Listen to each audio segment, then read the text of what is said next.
નમસ્કાર દર્શક મિત્રો, મિડ ડે ન્યૂઝમાં આપનું સ્વાગત છે। શરૂઆત કરીએ મુખ્ય સમાચારથી। ઉત્તર પ્રદેશ ચૂંટણી જંગના 5મા તબક્કા હેઠળ 51 બેઠક ઉપર સવારથી શાંતિપૂર્વક શરૂ થયું મતદાન। 40 મહિલા સહિત 607 ઉમેદવારનું રાજકીય ભવિષ્ય નક્કી કરશે 1,81,00,000 મતદાર। તમામ બેઠક ઉપર ખેલાશે ત્રિકોણીયો જંગ। સોવરેન ગોલ્ડ બોન્ડની ચોથી સિરીઝમાં રોકાણ માટે અરજી લેવાની આજથી થઈ શરૂઆત। 8 વર્ષનો લોક ઇન પીરિયડ ધરાવતા ગોલ્ડ બોન્ડ માટે 3 માર્ચ સુધી લેવાશે અરજી।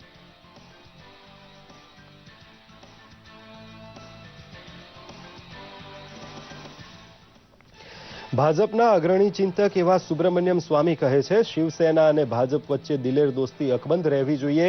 પોતાના મોટા હોવાની ચર્ચાચર્ચી ચૂંટણીના પરિણામ ઉપર કરવાથી હિન્દુત્વ એજન્ડાને થશે નુકસાન।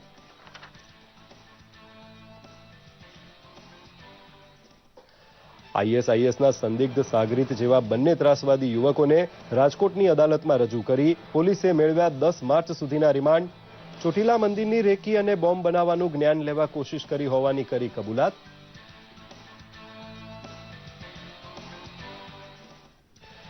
ભરૂચના કાકડકુઈ જેવા આદિવાસી ક્ષેત્રમાં આવેલી માધવ વિદ્યાપીઠ ખાતે સૈનિક સ્કૂલ શરૂ કરશે રૂપાણી સરકાર। જમાના સાથે કદમતાલ મિલાવવાનો અવસર આદિવાસી સંતાનોને આપવા ઠેર ઠેર શરૂ કરાશે શિક્ષણ અને કૌશલ્ય વર્ધન માટે શ્રેષ્ઠ કેન્દ્રો। અને ફાગણ મહિનો બેસતા જ કેસુડાના ફૂલ ઉતારવાનો જંગલમાં પ્રારંભ કરે છે આદિવાસી મહિલા। વનવાસી સમાજ માટે હોળી ધૂળેટી અત્યંત મહત્વનો તહેવાર હોવાથી કેસુડો વેચી ઉજવણીનો બંદોબસ્ત કરાશે।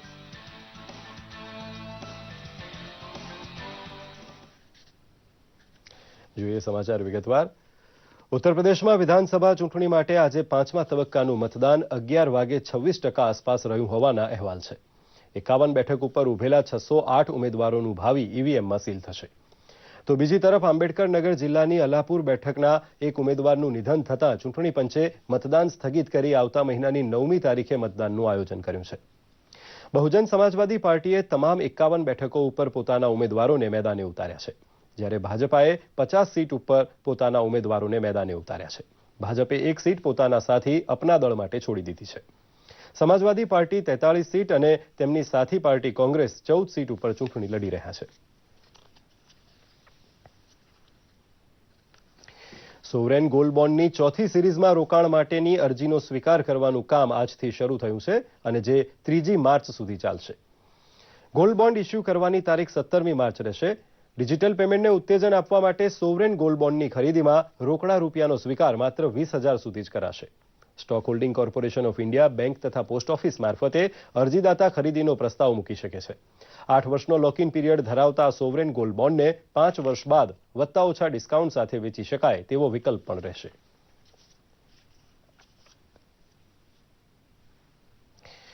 વિધાનસભામાં આજનું કામકાજ પ્રશ્નોત્તરીથી શરૂ થયું હતું, પરંતુ વિરોધ પક્ષ દ્વારા કાયદો વ્યવસ્થાની સ્થિતિ કથળી હોવાની બુમરાણ મચાવવામાં આવી હતી।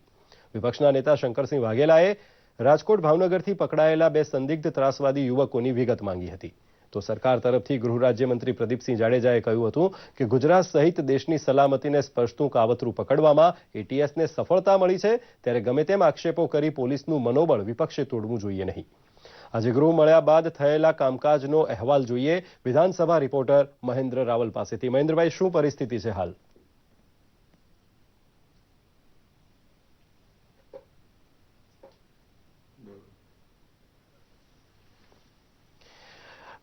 મહેન્દ્રભાઈનો સંપર્ક કરીએ થોડી વાર બાદ, ત્યાં સુધી સમાચારમાં આગળ વધીએ।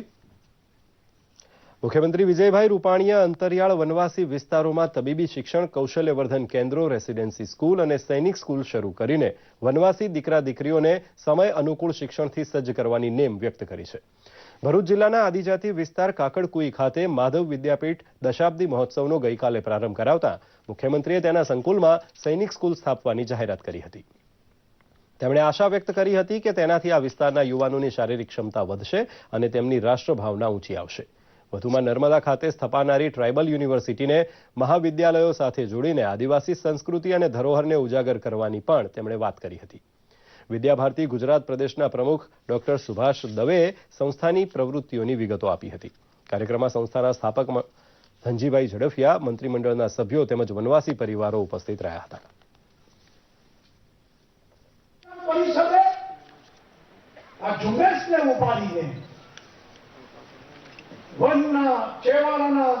સુધી શિક્ષણના વિદ્યાધામો ઉભા થાય એવા ભાવથી જ્યાં કોઈ જાતું નહોતું એવા વિસ્તારોમાં જઈને શિક્ષણ આપવા માટે દૂરી દખાવીને આ એક વિચારને લઈને આ દેશ માટે આ કામ કરનારાઓની ફોજ આગળ વધી ગઈ. આ વખતના બજેટમાં અમે લોકો એક નિર્ધાર કર્યો છે કે નવી 6 મેડિકલ કોલેજો બનાવી છે. એ 6 મેડિકલ અમદાવાદ, બરોડા, સુરત નહીં, અમારે બનાવી છે તાપીના વનવાસી ક્ષેત્રોમાં.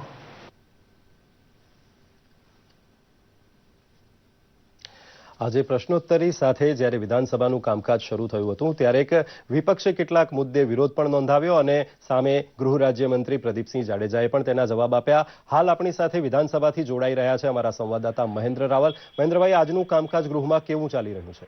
આજના વિધાનસભા ગૃહમાં પ્રશ્નોત્તરીય કાળ દરમિયાન મહેસૂલ, શિક્ષણ અને ઉચ્ચ ટેકનિકલ શિક્ષણ બાબતે ચર્ચા થશે. તેમજ માન્ય આદિજાતિ વિકાસના પ્રવાસન અને મંત્રી દ્વારા વન અને વિકાસના કામો પર પણ પ્રશ્નોત્તરીય ચર્ચા થશે અને માન્ય અન્ન અને નાગરિક પુરવઠાના ગ્રાહકોની બાબતો પણ અને કુટીર અને છાપકામ અને લેખન સામગ્રી બાબતે પણ ચર્ચા થશે. માન્ય પંચાયત અને ગ્રામ ગૃહ નિર્માણના વિકાસના કામો બાબતે પણ આજે ગૃહમાં ચર્ચા થશે.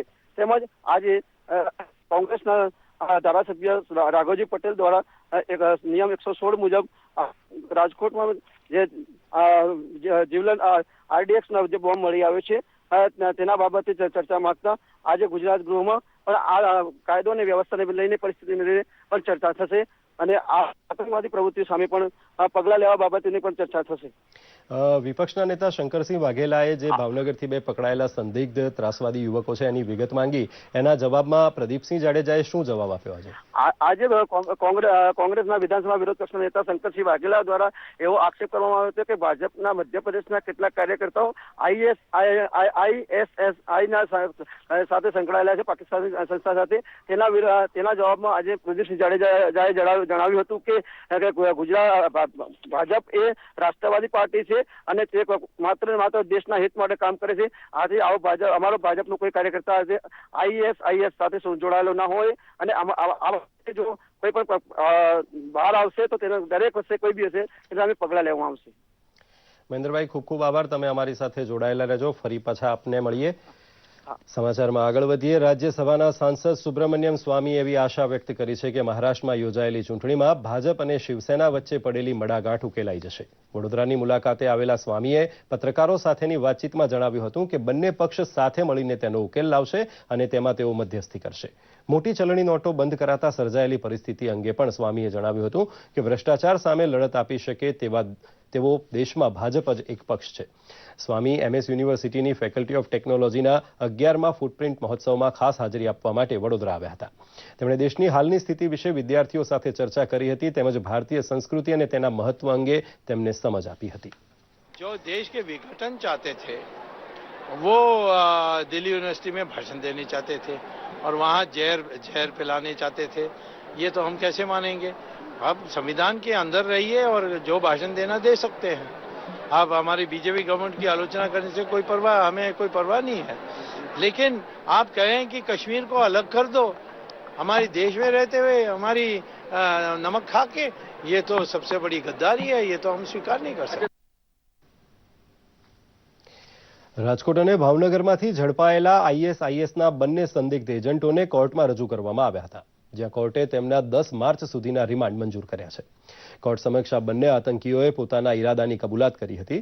આગામી સમયમાં ATS દ્વારા આ બંનેની સઘન પૂછપરછ કરવામાં આવશે અને ક્યાંથી ગન પાવડર અને બોમ્બ બનાવવાની સામગ્રી લાવ્યા હતા, ISISના કયા ફ્રી હેન્ડલર સાથે સંપર્કમાં હતા, કેટલા સમયથી સિરિયાના સંપર્કમાં હતા અને બોમ્બ બનાવવાની કઈ ટ્રેનિંગ મેળવી છે, તે તમામ મુદ્દે તપાસ હાથ ધરાશે. નોંધનીય છે કે આરોપી વસીમ અને નઈમ બંને રાજકોટના રહેવાસી છે અને સગા ભાઈઓ છે.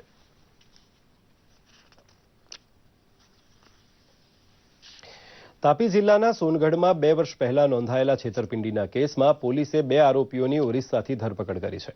સોનગઢમાં 2 વર્ષ પહેલા ઓસ્કાર કોઓપરેટિવ ક્રેડિટ સોસાયટીના નામે 17 જેટલા ઈસમોએ આશરે 3000 ગરીબ આદિવાસી અને મજૂર વર્ગના લોકો સાથે વધુ વ્યાજ આપવાના નામે છેતરપિંડી કરી હતી.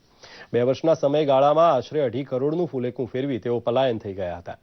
થાપણદારોને બમણું વ્યાજ આપવાના નામે આ કંપનીએ 3000થી વધુ સભ્યો બનાવ્યા અને રાતોરાત પલાયન થઈ જતા સમગ્ર સોનગઢમાં સોપો પડી ગયો હતો.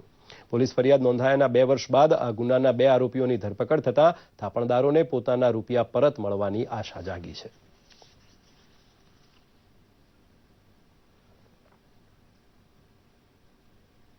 કંપની ચાલતી હતી અને તેમના થાપણદાર હતા 3333 અને ચીટરો 17 જણા હતા. તેમાંથી 2 જણાના ધરપકડ થઈ ચૂકી છે અને બીજા હજુ બાકી છે. તે પોલીસ જલ્દી પકડે અને ગરીબોને ન્યાય અપાવે એવી હું ઉમ્મીદ રાખું છું. એટલે મારે તો એટલું જ કહેવું છે કે જલ્દીથી લોકોના નાણાં મળી જાય અને ન્યાય અપાવે એવી હું અપેક્ષા રાખું છું. એટલે પોલીસ હજુ પણ 2 જણની ધરપકડ કરી છે અને બીજા ફરાર છે એમને પણ ધરપકડ કરી અને લોકોને ન્યાય અપાવે એવી જ આશા રાખું છું. રાજા મહારાજાઓના જમાનામાં અને અંગ્રેજો સાથેની લડાઈમાં પણ અશ્વનો આગવો ફાળો રહ્યો છે.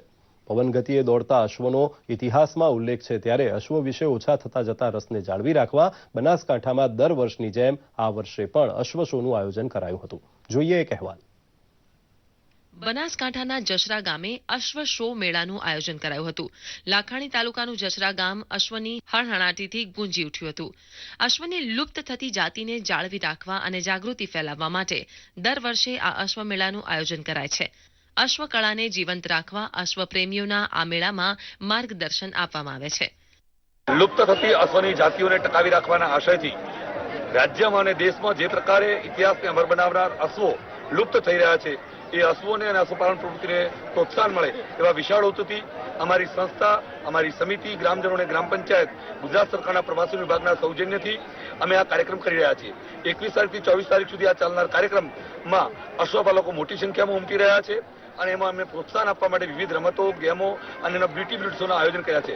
કાઠિયાવાડી અને મારવાડી અશ્વોનું પ્રોત્સાહન મળે અને એ લુપ્ત થતી જાતિ ઇતિહાસને અમર બનાવનાર અશ્વોનું સન્માન થાય, અશ્વ શક્તિનું સન્માન થાય, એ પ્રકારનો અમારી ઈચ્છા એ આ કાર્યક્રમ દ્વારા થઈ રહી છે. પાછલા 4 વર્ષથી અમે આ મેળાની અંદર ભાગ લઈ રહ્યા છીએ, જજિંગ તરીકે કામ કરીએ છીએ. તેમજ કેમલ સર, તો કેમલો જે પ્રાઇવેટ હોય એ પણ અંદર ભાગ લઈ રહ્યા છે. એની અંદર પણ એક ચાલ હોય, એમને પણ બ્રીડ શો રાખવાની અંદર આવ્યું, એના અંદર પણ અમે સાથે રહી અને જજિંગ તરીકે એમને પણ નિર્ણાયક આપીએ છીએ. એમના સાથે મળીએ છીએ, પબ્લિક સાથે મળી અને મનોરંજન પૂરવું મેળાનું. અશ્વ શોના ભાગમાં લેવાની અંદર આ 3 જિલ્લાઓ અમે કોમ્પિટિશન રાખીએ છીએ: બનાસકાંઠા, મહેસાણા, પાલનપુર. એ અમારા અશ્વદળના માણસો હોય છે અને ક્લબ પણ મેમ્બરો હોય છે. એમની અમે કોમ્પિટિશન રાખી અને લોકોનું મનોરંજન પૂર્ણ કરીએ છીએ. આ અશ્વમેળામાં કચ્છ, કાઠિયાવાડ, જૂનાગઢ, ભાવનગર, જામનગર, સુરત અને સમગ્ર રાજ્યમાંથી અશ્વો અને અશ્વપ્રેમીઓએ હાજરી આપી હતી. તો મેળામાં રાજસ્થાન, જોધપુર, શિરોહી, બાડમેર, ઝાલોર અને પાલીના અશ્વપાલકોએ પણ ભાગ લીધો હતો. મેળાના અશ્વોની વિવિધ સ્પર્ધાઓ પણ યોજાય છે.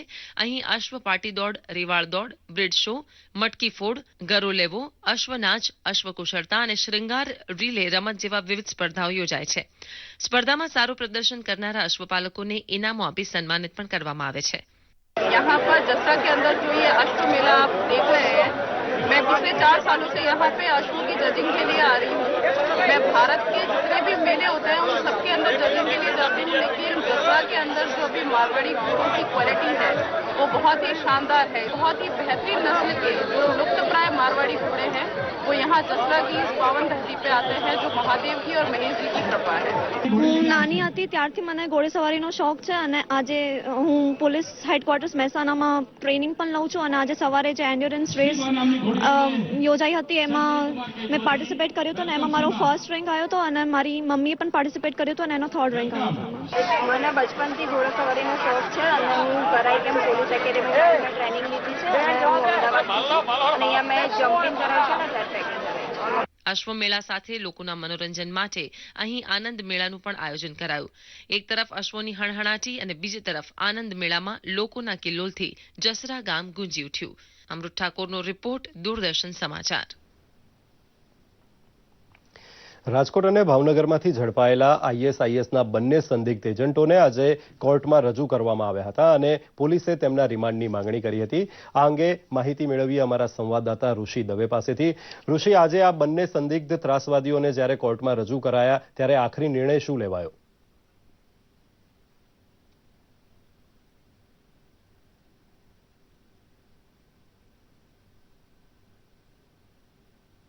સગા ભાઈઓને નઈમ તેમજ વસીમા બંનેના નામ છે. તેમને ATSએ પકડી પાડ્યા હતા. ત્યારબાદ આજરોજ કોર્ટમાં તેમને રાજકોટ રજૂ કરતા બંનેના વકીલ ન હોવાથી તેઓએ જ જજ સમક્ષ દલીલો કરીને તેઓએ કબૂલ્યું હતું કે હા, અમે બોમ્બ બનાવવાના હતા.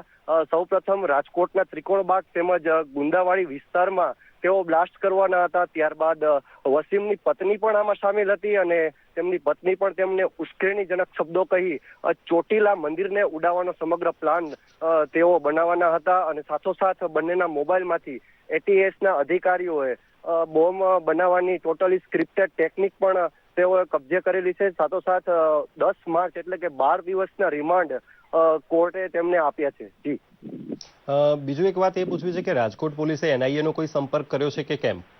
જી, રાજકોટ પોલીસે આ સમગ્ર મામલો ટેરરિસ્ટનો હોય તમામ એજન્સીઓનો સંપર્ક પોલીસ અત્યારે કરી રહી છે. સાથોસાથ ATSની ટીમને જે આમાં ઝુકાવ્યું છે ત્યારે આ બંને આતંકીઓ પાસેથી તેમના આકાઓના એટલે કે તેમના અત્યારે જે માર્ગદર્શન તેઓ જ્યાંથી મેળવી રહ્યા હતા તેના 150 થી વધુ ભડકાઉ ભાષણો અને તેમની ઓડિયો ક્લિપ્સ પણ તેમના મોબાઈલમાંથી ATSએ કબજે કરી વધુ કાર્યવાહી હાથ ધરી છે. ખૂબ ખૂબ આભાર ઋષિભાઈ. એક નવી વાત બહાર આવી છે. ઋષિભાઈએ કહ્યું કે વસીમની પત્ની પણ આમાં સંકળાયેલી હતી. હાલ આગળ વધીએ સમાચારમાં તો નર્મદા જિલ્લાના શુલપાણેશ્વર વિસ્તારના જંગલોમાં આવેલા ખાખરના વૃક્ષો પર આવતા કેસુડાના ફૂલોથી આખો જંગલ વિસ્તાર કેસરી રંગથી ખીલી ઉઠ્યો છે. કેસુડાના ફૂલનો ઉપયોગ અનેકવિધ રીતે કરવામાં આવે છે. ખાસ તો કેસુડાના ફૂલોથી બનાવવામાં આવતા આયુર્વેદિક રંગનો ધૂળેટીમાં ઉપયોગ કરવામાં આવે છે. તો કેસુડાના પાણીથી સ્નાન કરવાથી ચામડીના રોગ દૂર થતા હોવાનું પણ મનાય છે. કેસુડાનું પાણી પીવાથી ડાયાબિટીસમાં રાહત રહે છે. વસંત ઋતુમાં ખાખરાના ઝાડ પર કેસરિયા કેસુડાનો રંગ છવાઈ જાય છે. તો જંગલમાં છવાતી આ કેસરી ચાદર આદિવાસી સમાજને હોળીના આગમનની પણ જાણ કરે છે. આસપાસ વસતો આદિવાસી પરિવાર કેસુડાના ફૂલોનું વેચાણ કરી રોજગારી પણ ઊભી કરે છે.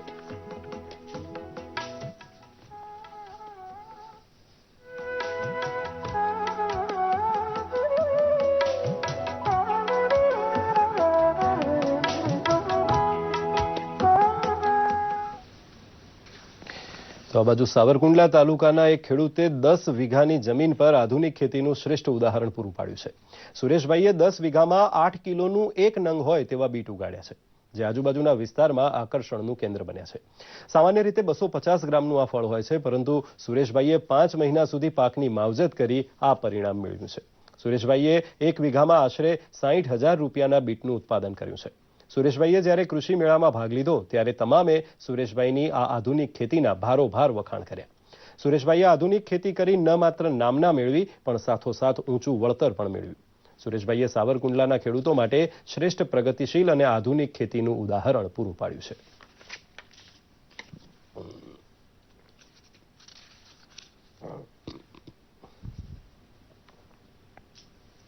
આજે 27મી ફેબ્રુઆરી છે.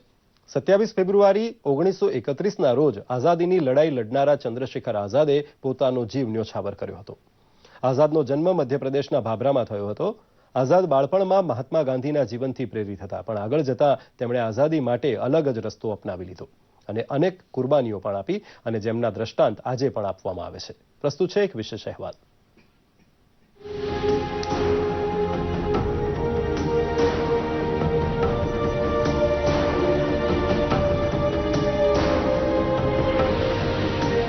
એ સમયે રાષ્ટ્રપિતા મહાત્મા ગાંધીના આંદોલનનો સમય હતો. આવા જ એક આંદોલનમાં 14 વર્ષીય બાળકે ભાગ લીધો અને તેની ધરપકડ થઈ. ન્યાયાલયમાં મેજિસ્ટ્રેટે જ્યારે આ બાળકને નામ પૂછ્યું ત્યારે તેણે પોતાનું નામ આઝાદ જણાવ્યું. પિતાનું નામ આઝાદી અને પોતાના ઘરનું સરનામું જેલ હોવાનું જણાવી દીધું. મેજિસ્ટ્રેટે આ બાળકની બહાદુરીને જોઈને તેને જેલમાં તો બંધ ન કર્યો, પણ તેને 15 કોરડા મારવાની સજા સંભળાવી. હરેક માર પર આ બાળકના મુખમાંથી નીકળ્યું વંદે માતરમ. આઝાદીનો આ દીવાનો હતો ચંદ્રશેખર સીતારામ તિવારી, અને જે આ ઘટના બાદ બની ગયા ચંદ્રશેખર આઝાદ. પોતાના દેશને ગુલામીમાંથી મુક્ત કરાવવાના સપના જોઈ રહેલા આઝાદની વર્ષ 1922માં રામપ્રસાદ બિસ્મિલ સાથે મુલાકાત થઈ અને તેઓ સામેલ થઈ ગયા હિન્દુસ્તાન રિપબ્લિકન એસોસિએશન જેવી ક્રાંતિકારી મુહિમ. પરંતુ આઝાદીની આ લડાઈ માટે રૂપિયાની જરૂર હતી અને ત્યારે જ ઘટના ઘટી કાકોરી. ટ્રેનમાંથી આઝાદ અને તેમના સાથીઓએ સરકારી ખજાનો લૂંટી લીધો અને આ ઘટનાથી અંગ્રેજો હચમચી ગયા. 30 ઓક્ટોબર 1928ના રોજ સાયમન કમિશન વિરુદ્ધ મોરચો મંડાયો અને અંગ્રેજો સામેના ઘર્ષણમાં લાલા રજપત રાયનું મૃત્યુ થયું. હિન્દુસ્તાન સોશિયાલિસ્ટ એસોસિએશને આ ઘટનાનો બદલો લેવાનું નક્કી કર્યું. ચંદ્રશેખર આઝાદની આગેવાની હેઠળ પ્લાન ઘડવામાં આવ્યો અને અંગ્રેજ અધિકારીને ગોળી મારવાનું નક્કી થયું. પરંતુ આઝાદના આ હુમલામાં ભૂલથી અન્ય એક અંગ્રેજી અધિકારીની હત્યા થઈ ગઈ. આઝાદ અને ભગતસિંહે તે સમયે તમામ યુવાનોને દેશ માટે ફના થઈ જવાની પ્રેરણા આપી અને અંગ્રેજો ધ્રુજી ઉઠ્યા. 27 ફેબ્રુઆરી 1931ના રોજ આઝાદ પોતાના સાથી સાથે અલ્હાબાદ કોંગ્રેસના અમુક લોકોને મળવા ગયા, પણ મુલાકાત નિષ્ફળ થઈ. ચંદ્રશેખર આઝાદ પોતાના સાથી સુખદેવ સાથે આલ્ફ્રેડ પાર્ક પહોંચ્યા અને ત્યાં જ પોલીસે તેમને ઘેરી લીધા. આઝાદે સુખદેવને તો ભગાડી દીધો, પણ ખુદ અંગ્રેજોનો એકલા હાથે સામનો કરતા રહ્યા. બંને તરફથી ગોળીબાર થઈ રહ્યો હતો અને આઝાદની ગોળીઓ ખાલી થવા લાગી હતી અને ત્યાં જ તેમણે લીધેલ પ્રણ તેમને યાદ આવ્યો કે ક્યારેય તેઓ પોલીસના હાથે નહીં આવે અને પોતાની પાસે રહેલી અંતિમ ગોળીથી તેમણે પોતાનો જ જીવ લઈ લીધો. સલામ છે દેશના આ વીર સપૂતને. દૂરદર્શન સમાચાર, અમદાવાદ. સુરેન્દ્રનગરના શ્રી રંભાબહેન ટાઉન હોલ ખાતે આભાર દર્શન અને અભિવાદન સમારોહ યોજાયો હતો, જેમાં શિક્ષણ મંત્રી ભૂપેન્દ્રસિંહ ચુડાસમા ખાસ ઉપસ્થિત રહ્યા હતા. આ કાર્યક્રમમાં રાષ્ટ્રીય પારિતોષિક પ્રાપ્ત કરનાર વિકાસ વિદ્યાલયના આચાર્ય શ્રીમતી હર્ષદબા જાડેજાને મેમેન્ટો અને સન્માનપત્ર આપી સન્માનિત કરાયા હતા. સાથે જ શિક્ષણ સંઘના નવા ચૂંટાયેલા સદસ્યો તેમજ જિલ્લાની 2 શ્રેષ્ઠ હાઈસ્કૂલને મેમેન્ટો અને સન્માનપત્ર અર્પણ કરવામાં આવ્યા હતા. આ પ્રસંગે શિક્ષણ મંત્રી ભૂપેન્દ્રસિંહ ચુડાસમાએ જણાવ્યું હતું કે શાળા પ્રવેશોત્સવ થકી રાજ્યમાં 100% નામાંકન થયેલ છે, ત્યારે દરેક શિક્ષકની પણ ફરજ બની રહે છે કે વિદ્યાર્થીઓને ગુણાત્મક શિક્ષણ આપે. વધુમાં ભૂપેન્દ્રસિંહે જણાવ્યું હતું કે ફાજલ શિક્ષકોના રક્ષણ માટેના પડતર પ્રશ્ન બાબતે હકારાત્મક અભિગમ અપનાવી શિક્ષકોના કાયમી મૂંઝવતા પ્રશ્નોનું નિરાકરણ કરી રાજ્ય સરકારે શિક્ષકોને મોટી રાહત આપી છે. રાજકોટમાં એક રંગ સંસ્થા દ્વારા દિવ્યાંગ બાળાઓ માટે તૈયાર કરાયેલા કાયમી વસવાટ માટેના બિલ્ડિંગનું લોકાર્પણ રાજ્યના મહેસૂલ અને શિક્ષણ વિભાગના મંત્રી ભૂપેન્દ્રસિંહ ચુડાસમાના હસ્તે કરવામાં આવ્યું હતું. કાર્યક્રમ બાદ પોતાના સંબોધનમાં ભૂપેન્દ્રસિંહે જણાવ્યું હતું કે દિવ્યાંગ બાળકો ગંગાના નિર્મળ જળ જેટલા પવિત્ર અને નિર્મળ છે અને તે લોકોએ કરેલા ડાન્સ પરફોર્મન્સના આધારે કોઈ તેઓને દિવ્યાંગ કહી જ ન શકે. આ પ્રસંગે મંત્રી શ્રી ભૂપેન્દ્રસિંહ ચુડાસમાએ વ્યક્તિગત રીતે સંસ્થાને ₹51,000નું દાન કર્યું હતું. તેમજ રાજકોટ કલેક્ટર ડોક્ટર વિક્રાંત પાંડેએ એકરંગ સંસ્થાને ₹5 લાખની ગ્રાન્ટની ફાળવણીની જાહેરાત કરી હતી. જૂનાગઢમાં આવેલા દત્ત આશ્રમ ખાતે દિવ્યાંગોના સમૂહ લગ્નનું આયોજન કરવામાં આવ્યું હતું. આ પ્રસંગે 2 પ્રજ્ઞાચક્ષુ યુવક અને 2 શારીરિક વિકલાંગ યુવતીઓએ પ્રભુતામાં પગલાં પાડ્યા હતા. થાનગઢ અને રાજકોટના આ યુગલોને લોકદાન થકી કરિયાવર પણ અર્પણ કરાયો હતો. દત્ત આશ્રમના સેવક પ્રદીપ ગોહિલે જણાવ્યું હતું કે દરેક વર્ગના સમૂહ લગ્નની જેમ દિવ્યાંગોના સમૂહ લગ્ન યોજી અન્ય સંસ્થાને પ્રેરણા પૂરી પાડી છે. તો બીજી તરફ સજોડે જીવનનો પ્રારંભ કરનાર દિવ્યાંગ યુગલે ટ્રસ્ટની આ અનોખી પહેલને બિરદાવી છે. દિવ્યાંગજન લગ્ન વડે સમાજની મુખ્ય ધારામાં આવતા તેનું એકાંકીપણું દૂર થતો હોવાનો દ્રષ્ટિકોણ આવા સમૂહ લગ્નને સફળ બનાવે છે.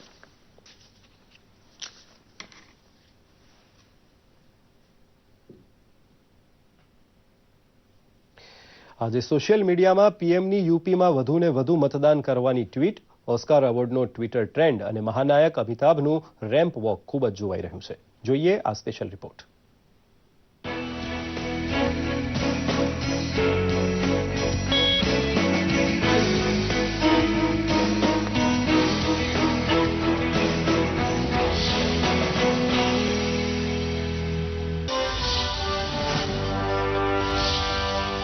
આજે ઉત્તર પ્રદેશ વિધાનસભાની 5મા તબક્કાની ચૂંટણી માટે મતદાન થઈ રહ્યું છે, ત્યારે પ્રધાનમંત્રી નરેન્દ્ર મોદીએ ટ્વીટ કરી મતદારોને લોકશાહીના પર્વમાં વધુને વધુ મતદાન કરવા અપીલ કરી છે. પીએમનું આ ટ્વીટ ખૂબ લાઇક થઈ રહ્યું છે. જનસંઘના નેતા અને સમાજસેવી એવા નાનાજી દેશમુખની આજે પુણ્યતિથિ છે. કેન્દ્રીય મંત્રી રવિશંકર પ્રસાદે ટ્વીટ કરી નાનાજી દેશમુખને શ્રદ્ધાંજલિ પાઠવી છે. તો આજે મહાન ક્રાંતિકારી અને કરોડો યુવાઓના હૃદયમાં સ્વાધીનતાની અલખ જગાવનારા ચંદ્રશેખર આઝાદની પુણ્યતિથિ છે. ત્યારે ભાજપના રાષ્ટ્રીય અધ્યક્ષ અમિત શાહે ટ્વિટર પર ચંદ્રશેખરની ફોટો સાથે ટ્વીટ કરી શ્રદ્ધાંજલિ પાઠવી છે. કેન્દ્રીય બજેટમાં સ્ટીલ ઉદ્યોગને અપાયું પ્રોત્સાહન. મેક ઇન ઇન્ડિયાના ટ્વિટર પેજ પર અપાયેલી માહિતી પ્રમાણે કેન્દ્ર સરકારે બજેટમાં સ્ટીલ ઉદ્યોગને પ્રોત્સાહન આપ્યું છે અને સ્ટીલ સેક્ટરનો એક રિપોર્ટ રજૂ કર્યો છે. આ ઉદ્યોગ દેશના 6 લાખ લોકોને રોજગારી આપે છે અને દેશના કુલ જીડીપીમાં લગભગ 2% યોગદાન આપે છે. ત્યારે સરકાર આગામી 2025 સુધીમાં પ્રતિ વર્ષ ઉત્પાદન 300 મિલિયન ટન વધે તેવો લક્ષ્યાંક ધરાવે છે. હાલમાં ટ્વિટર પર સૌથી વધુ ટ્રેન્ડિંગ ઓસ્કાર એવોર્ડનું થઈ રહ્યું છે. ફિલ્મ જગતનો સૌથી મોટો સમારોહ ઓસ્કાર એવોર્ડ શરૂ થઈ ચૂક્યો છે. ભારતીય મૂળના અભિનેતા દેવ પટેલ પણ પોતાની માતા સાથે સમારોહમાં ભાગ લેવા પહોંચ્યા હતા. તેમને લાયન ફિલ્મમાં સપોર્ટિંગ રોલ માટે નોમિનેટ કરાયા હતા. જો કે તેઓ ઓસ્કાર એવોર્ડ ચૂકી ગયા છે. અગાઉ તેઓ બાફટા એવોર્ડમાં બેસ્ટ સપોર્ટિંગ એક્ટરનો એવોર્ડ પોતાના નામે કરી ચૂક્યા છે. જ્યારે હોલિવૂડ અભિનેત્રી વાયોલા ડેવિસને ફિલ્મ ફેન્સીસ માટે બેસ્ટ સપોર્ટિંગ એક્ટ્રેસનો ઓસ્કાર એવોર્ડ આપવામાં આવ્યો. તો 8 વર્ષનો મહારાષ્ટ્રનો બાળ કલાકાર સની પવાર પણ આ ઓસ્કાર એવોર્ડ સમારોહમાં હાજરી આપવા પહોંચ્યો. સની પવારે ફિલ્મ લાયનમાં કામ કર્યું છે, જે બેસ્ટ ફિલ્મ કેટેગરીમાં નોમિનેટ થઈ છે. તો આ તરફ ધ સેલ્સમેન ફિલ્મને બેસ્ટ ફોરેન ફિલ્મનો એવોર્ડ મળ્યો છે.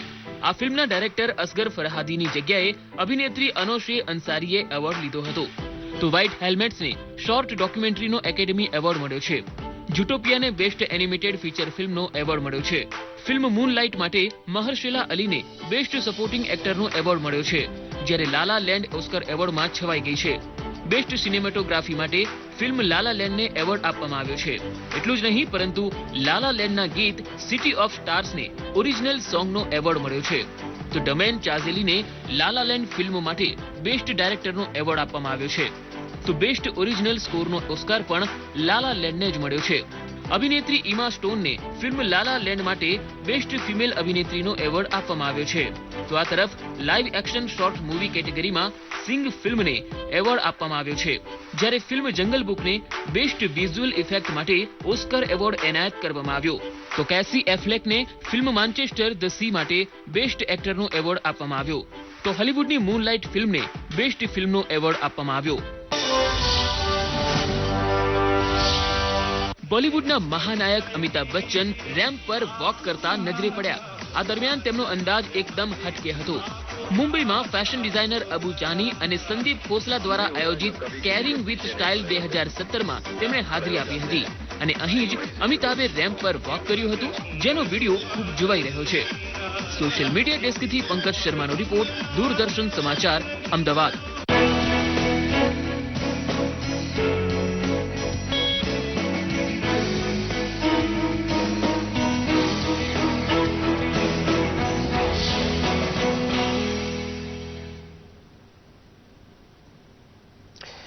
તો આ સાથે જ મીડિયા ન્યૂઝ અહીં સમાપ્ત કરીએ છીએ. નમસ્કાર.